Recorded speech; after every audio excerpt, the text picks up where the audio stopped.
3 prime ministers, a deputy prime minister and a vice president discussed the way forward for ASEAN. That's the kind of pulling power and influence the World Economic Forum has.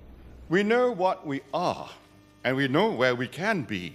The question now is, will we take the necessary steps to reach that goal?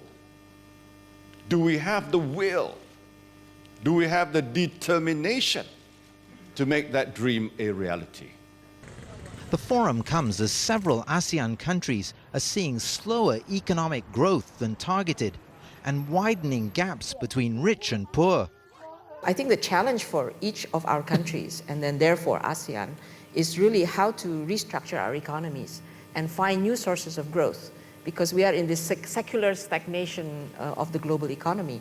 And if we need to increase our productivity, we need to diversify our economies. One recurring theme here has been the need for ASEAN countries to improve education, encourage innovation and invest in infrastructure to make sure they are part of the so-called fourth industrial revolution, the digital revolution.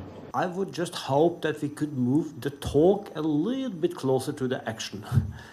Because I'm afraid ASEAN is losing out in the digital opportunities.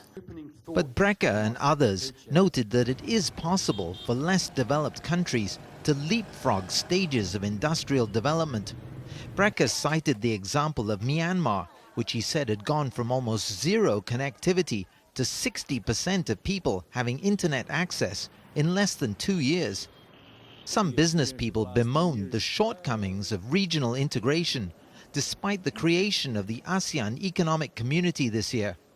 This is 10 countries still, because we have different standards, different regulations.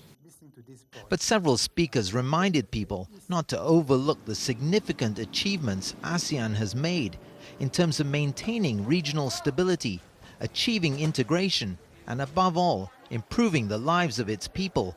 Progress this forum will be aiming to keep on track. Ryan Meltzer, CCTV, Kuala Lumpur.